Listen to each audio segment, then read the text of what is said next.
नमस्कार दोस्तों, आपका फिर से स्वागत है हमारे एक और नए शानदार वीडियो में। आज की इस वीडियो में हम कक्षा 6वीं विज्ञान एडकेट अभ्यास पुस्तिका 2023-24 की जो आपकी नई बुक है उसके पार्ट 1, 2, 3 यानी कि पार्ट 1 से लेकर 3 तक सभी प्रश्नों के उत्तर प्रोजेक्ट सहित एक ही वीडियो में देखने वाले हैं। तो आइए वीडियो को हम बिना किसी देरी के शुरू कर लेते हैं। तो आइए सबसे पहले हम देखते हैं अध्याय 1। अध्याय 1 का नाम है भोजन के घटक। तो यहाँ पर देखिए, सबसे पहले आपको यहाँ पर दिए गए है तत्व, इनके आपको स्रोत के नाम लिखना है। तो पहला हम देखते हैं प्रोटीन। प्रोटीन का स्रोत होता है दूध, दाल, अंडा। सेकंड है कार्बोहाइड्रेट, तो इसका स्रोत में आप लिख देंगे आलू, चावल। थर्ड है वसा। वसा का स्रोत आप लिख देंगे घी, दही, मक्खन। लवण, नमक, दूध, दही, टमाटर। और पानी का स्रोत क्या हो सकता है? ककड़ी। इसका तो हम देखते हैं बहुविकल्प प्रश्न के उत्तर। प्रश्न 1 है, निम्न में से प्रोटीन का जंतु स्रोत कौन सा है ना? मतलब प्रोटीन हम कौन से जंतु से प्राप्त कर सकते हैं? तो इसका राइट आंसर होगा आपका ऑप्शन नंबर 12। सेकंड है, कुछ व्यक्ति को अंधेरा या रात में कम दिखाई देने लगता है, ऐसा किस विटामिन की कमी के कारण होता है? इसका राइट आंसर होगा option number D, vitamin A की कमी के कारण। क्वेश्चन नंबर 3 है, आलू के कटे हुए भाग पर आयोडीन विलयन डालने पर आलू के कटे हुए भाग का रंग परिवर्तित होकर नीला या काला रंग हो जाता है। यह परीक्षण आलू में किस उपस्थिति को दर्शाता है? तो दोस्तों, आलू में क्या होता है? स्टार्च या मंड होता है। ऑप्शन नंबर सी करेक्ट यहाँ पर हो जाएगा। क्वेश्चन नंबर 5 है, निम्नलिखित में से स्कर्वी रोग का प्रमुख लक्षण क्या है? तो दोस्तों, प्रमुख लक्षण क्या होता है? स्कर्वी रोग में मसूड़ों से खून निकलने लगता है। प्रश्न 5 है, आपने देखा होगा कि कुछ व्यक्तियों की गर्दन की ग्रंथि फूली हो जाती है, जिसके कारण उनके गले में एक मोटी तथा उभरी हुई आकृति दिखाई देती है। इस प्रकार का रोग जिस पोषक तत्व की कमी के कारण होता है उसका नाम एवं रोग के नाम का संयुग्म है। दोस्तों, ये रोग होता है आयोडीन की कमी के कारण, है ना? और इस रोग का नाम क्या है दोस्तों? घेंगा रोग है। तो ऑप्शन नंबर डी यहाँ पर करेक्ट हो जाएगा। इसके बाद हम बढ़ते हैं यहाँ पर प्रश्न 1 की ओर। दिया है, भोजन के मुख्य पोषक तत्व कौन कौन से हैं, उनके नाम लिखिए। दोस्तों, इसका उत्तर आप लिखेंगे पहला कार्बोहाइड्रेट, प्रोटीन, वसा, विटामिन, खनिज, लवण एवं जल। ये सभी नाम आप लिख देंगे। प्रश्न 2 है, प्रोटीन हमारे शरीर के लिए क्यों आवश्यक है? प्रोटीन के पादप स्रोतों तथा जंतु स्रोतों के नाम लिखिए। तो दोस्तों, प्रोटीन जो है शरीर के निर्माण में अहम भूमिका निभाता है, जिससे हमारे बाल, त्वचा सबका विकास होता है ना? इसलिए प्रोटीन हमारे शरीर के लिए आवश्यक है। प्रश्न 3 में दिया है, आहारी रेशे के मुख्य स्रोत कौन कौन से हैं, इसका क्या कार्य है? तो इसको उत्तर आप लिखेंगे आहारी रेशे के मुख्य स्रोत साबुत खाद्यान्न, दाल, आलू, ताजे फल और सब्जियां है। रुक्षांश बिना पचे भोजन को बाहर निकालने में हमारे शरीर की सहायता करता है।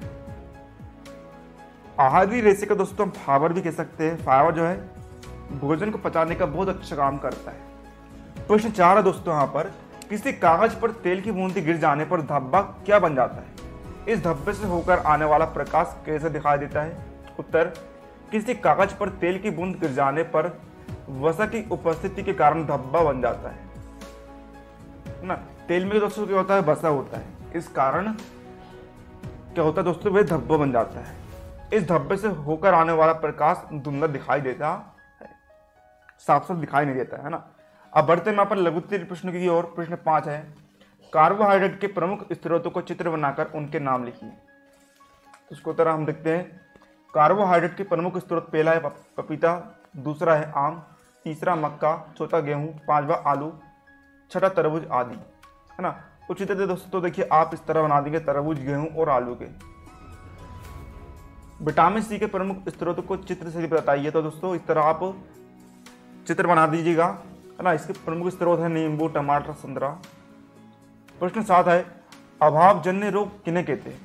उत्तर, वे रोग जो लंबी अवधि तक पोषकों के अभाव के कारण होते हैं उन्हें अभावजन्य रोग कहते हैं, है ना? पोषकों का अभाव, पोषकों की कमी जाती है, उन्हें अभावजन्य रोग कहते हैं।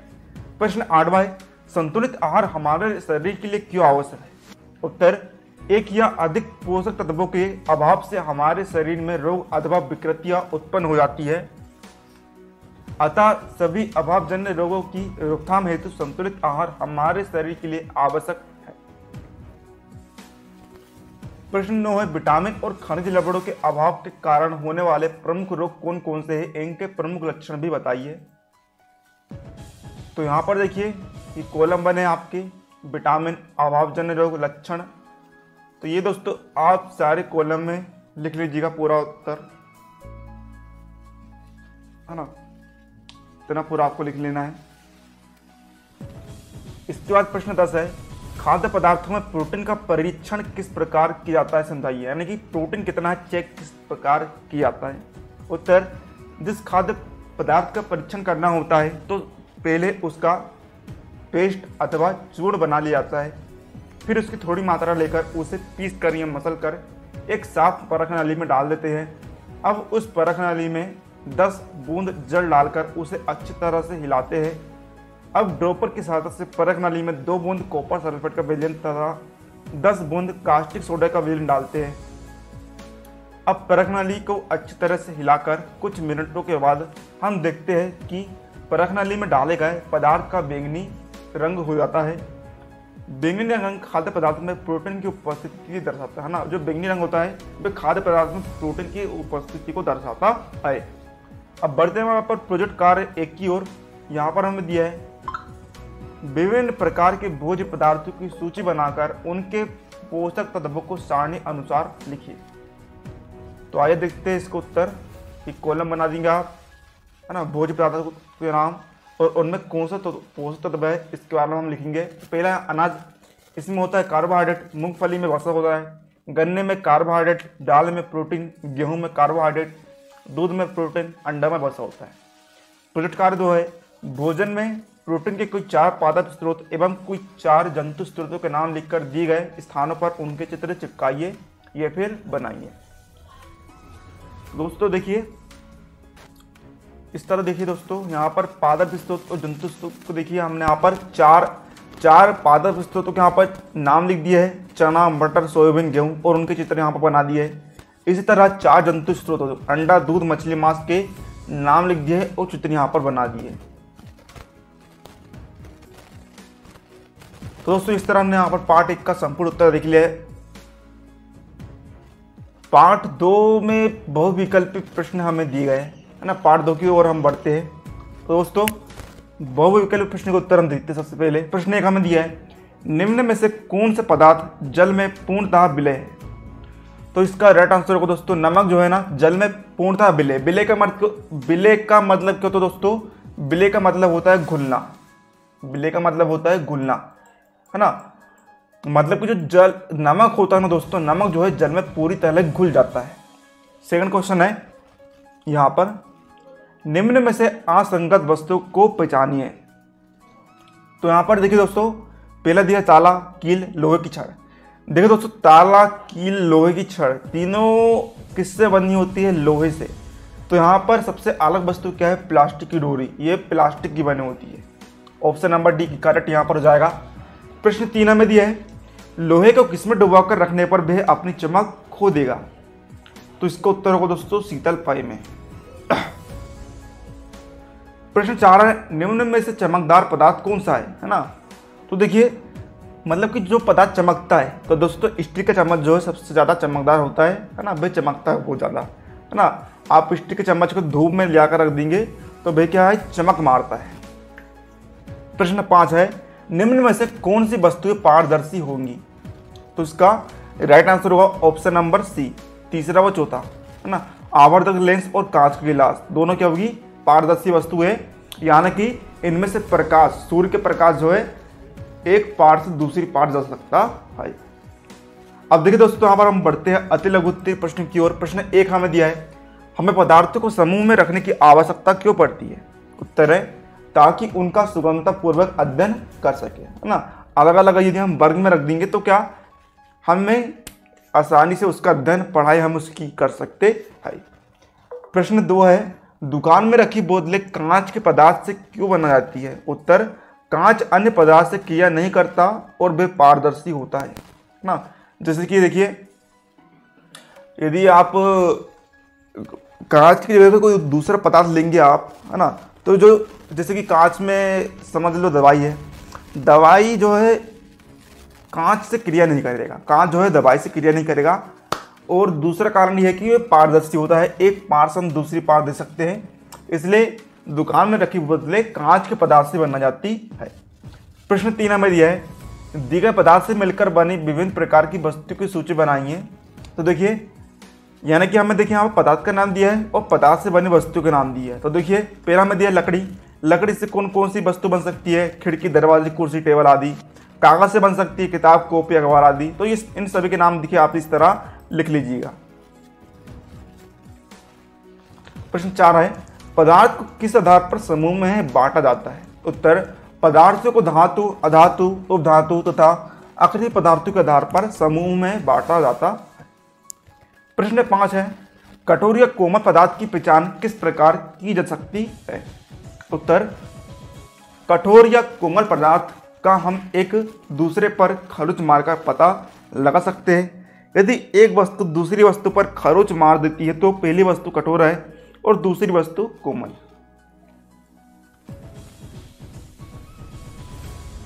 प्रश्न 7 है, निम्नलिखित द्रव जल में पूर्ण रूप से मिश्रित होते हैं या नहीं। तो आइए देखते हैं, मतलब कि जल में घुलते हैं या फिर नहीं, इसके बारे में हमें बताना है। देखिए उत्तर देखिए, हम जल में पूर्ण रूप से मिश्रित पदार्थ सिरका है ना, मतलब जल में घुल आने वाले पदार्थ कौन कौन से है। सिरका, नींबू का रस। जल में पूर्ण न मिश्रित होने वाले पदार्थ कौन से, सरसों का तेल, नारियल का तेल, ये सभी होंगे। प्रश्न 8 है, तालिका में दिए पदार्थों में से कौन से पदार्थ जल में विलोड़ित करने पर पूर्णतः लुप्त हो जाते हैं तथा कौन से लुप्त नहीं होते पदार्थ की पहचान कर लिखिए। तो देखिए मतलब हमें बताना है कि ये जो पदार्थ दिए गए हैं इनमें से यदि हम इन्हें जल में घोलते हैं तो घोलने पर कौन से पदार्थ जो है गायब हो जाएंगे। तो देखिए पहला हम देखते हैं नमक, नमक जो है लुप्त हो जाएगा यानी कि गायब हो जाएगा पूरी तरह, मतलब जल में घुल जाएगा। चीनी, बालू, चीनी हो गया, ये भी जल में लुप्त हो जाएगा, लेकिन बालू, चाक पाउडर और लकड़ी की बुरादा ये लुप्त नहीं होगा। तो इस तरह उत्तर आप लिखेंगे। अब बढ़ते हैं यहाँ पर दीर्घोत्तरीय प्रश्न के उत्तर की ओर। तो दोस्तों यहाँ पर प्रश्न 19 में दिया है, पारदर्शी, अपारदर्शी तथा पारभासी को उदाहरण सहित परिभाषित करिए। सबसे पहले हम देखते हैं पारदर्शी पदार्थ, वे पदार्थ जिनमें से सूर्य का प्रकाश आर पार चला जाता है पारदर्शी पदार्थ कहलाता है ना। यानी कि इनमें दोस्तों सूर्य का जो प्रकाश होता है वह आर पार चला जाता है, जैसे कि कांच, जल, वायु है ना। इनमें आपने देखा होगा सूर्य का प्रकाश जो है एक पार से दूसरे पार चला जाता है। सेकंड हम देखते हैं अपारदर्शी पदार्थ, वे पदार्थ जिनमें से सूर्य का प्रकाश पार नहीं जा सकता अपारदर्शी पदार्थ कहलाते हैं ना। सूर्य का प्रकाश जो है एक पार से दूसरी पार नहीं जा सकता है, उसे हम कहते हैं अपारदर्शी पदार्थ, जैसे कि लोहा हो गया, पत्थर हो गया, लकड़ी हो गया आदि। अगला हम देखते हैं पारभासी, वे पदार्थ जिनमें से सूर्य का प्रकाश आंशिक रूप से ना, आंशिक यानी कि आधे रूप से पार जा सकता है पारभासी पदार्थ कहलाते हैं, जैसे कि तेल लगा हुआ कागज, क्राउन, कांच आदि। प्रश्न 10 की ओर हम बढ़ते हैं। तालिका में दी गई वस्तु को जल में डालकर बताइए कि कौन सी वस्तु जल में तैरती है अथवा डूब जाती है। तो आइए देखते हैं इनके उत्तर। तो यहाँ पर कॉलम 1 है वस्तु का नाम और जल में तैरती है, जल में डूब जाती है। तो दोस्तों देखिए लकड़ी जो है, लकड़ी हो गया, प्लास्टिक की गेंद, नारियल तेल, कागज, ये सभी क्या होता है दोस्तों पानी में तैरते हैं। और तांबे के ताज, चाक के टुकड़े, कंचे, स्पंज, कांच का टुकड़ा, सिक्का, ये सभी क्या होता है दोस्तों पानी के अंदर डूब जाते हैं। अब बढ़ते हैं यहाँ पर इसके प्रयोग कार्य की ओर। आपके घर या आसपास पाई जाने वाली पारदर्शी, अपारदर्शी तथा पारभासी वस्तु की सूची को सारणीबद्ध कीजिए। तो आइए देखते हैं। एक कॉलम में है पारदर्शी, एक कॉलम में है अपारदर्शी, एक कॉलम में है पारभासी। तो इस तरह दोस्तों आप डिवाइड करके लिख देंगे है ना। जल जो होता है, जल क्या होता है दोस्तों पारदर्शी होता है, यानी कि इसमें सूर्य का प्रकाश एक पार से दूसरे पार चला जाता है। टेबल अपारदर्शी है क्योंकि इसमें सूर्य का प्रकाश एक पार से दूसरे पार नहीं जा पाता है। वहीं पर तेल क्या है पारभासी, यानी कि इसमें सूर्य का जो प्रकाश है आंशिक रूप से एक पार से दूसरे पार जाता है। इस तरह से देखिए दोस्तों, यहाँ पर आप सभी का नाम लिख देंगे जिस तरह हमने यहाँ पर लिखा है। प्रोजेक्ट कार्य 2 हमें दिया है, नीचे कुछ वस्तु दी गई है, इन वस्तुओं को तालिका में दिए गए पदार्थ के गुणों के आधार पर अलग अलग करिए। तो दोस्तों इस तरह उत्तर आप लिख लेंगे इसका, बहुत ही सिंपल है। यहां पर देखिए इस कॉलम में आपको इसमें कठोर लिखना है, कोमल, कठोर, कोमल, इस तरह आपको लिखना है।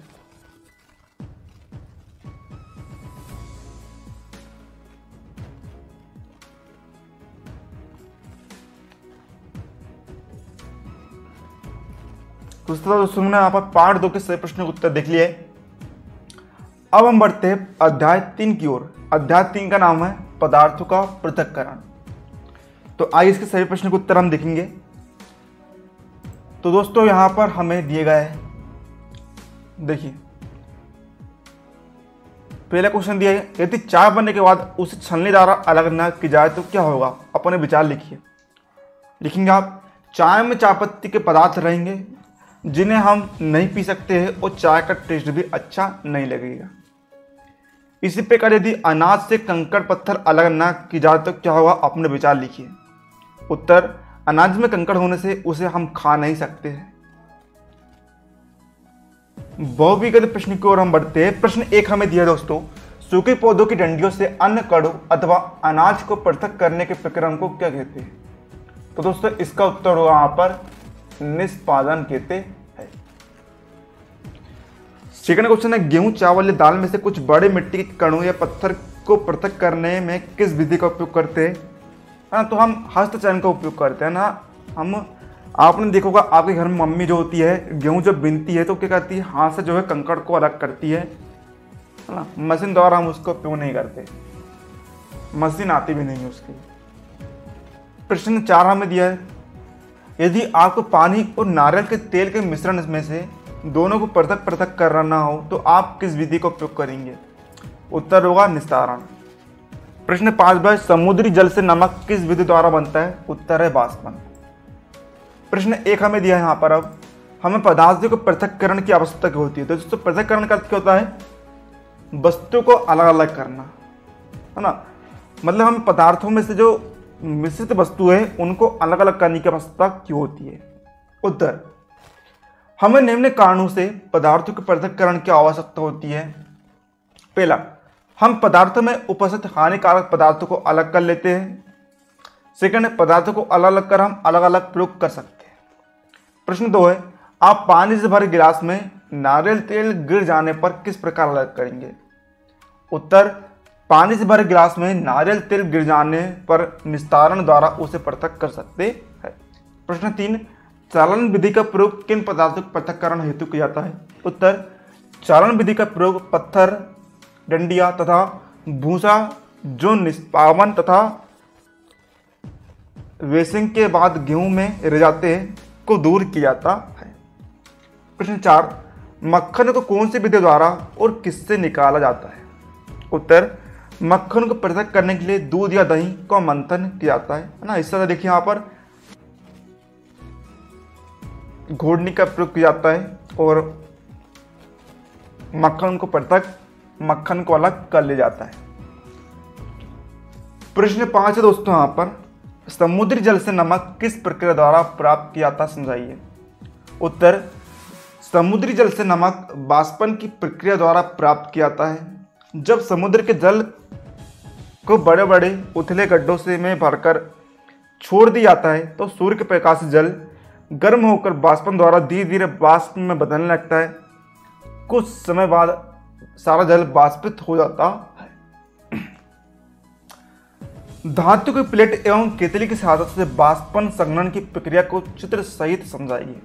उत्तर, जब वाष्प से बर्फ से ठंडी की गई प्लेट के संपर्क में आती है तो वह संघनित होकर द्रव जल बन जाती है। प्लेट के नीचे से बूंद बूंद होकर नीचे गिरने वाला यह जल संघनन द्वारा भाप बना है। जल वाष्प से उसके द्रव अवस्था में परिवर्तित होने की, इस तरह देखिए यहाँ पर चित्र आपको बना देना है। प्रश्न 7वां है, निष्पावन विधि को चित्र सहित समझाइए। उत्तर, किसी मिश्रण के अवयव को अलग अलग पृथक करने की विधि निष्पादन कहलाती है। इस तरह देखिए इसका उत्तर आप लिख लेंगे।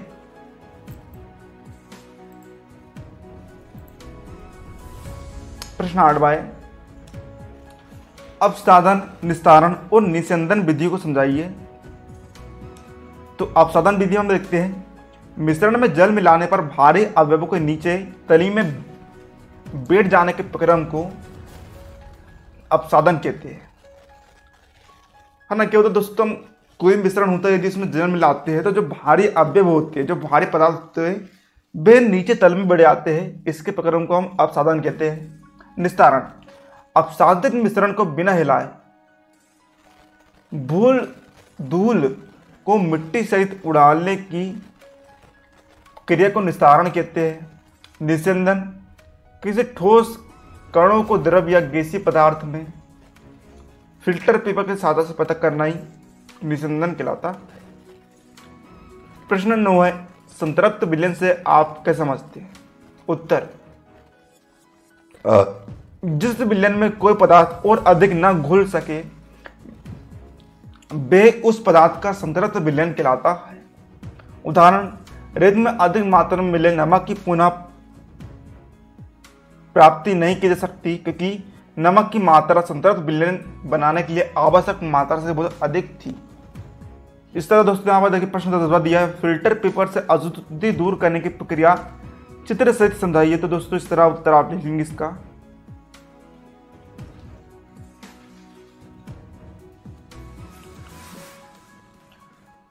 प्रोजेक्ट कार्य 1 है, अपने परिवेश में विभिन्न पदार्थों को पृथक्करण की विधियां देखी होंगी। इन विधियों को सारणी बनाकर निम्नानुसार लिखिए। इस तरह आप लिख लेंगे उत्तर।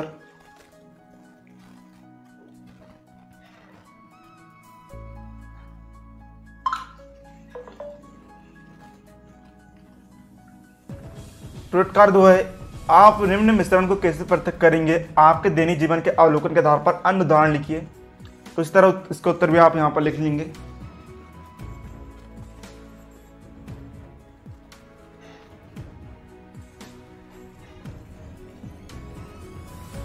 तो दोस्तों इस तरह हमने यहाँ पर सभी प्रश्नों को तो देख लिया, पार्ट 1 से लेकर 3 तक की। उम्मीद है आपको वीडियो पसंद आता, वीडियो लाइक कर दीजिएगा। मिलता है कल किसी नए वीडियो, तब तक लीजिए जी भारत।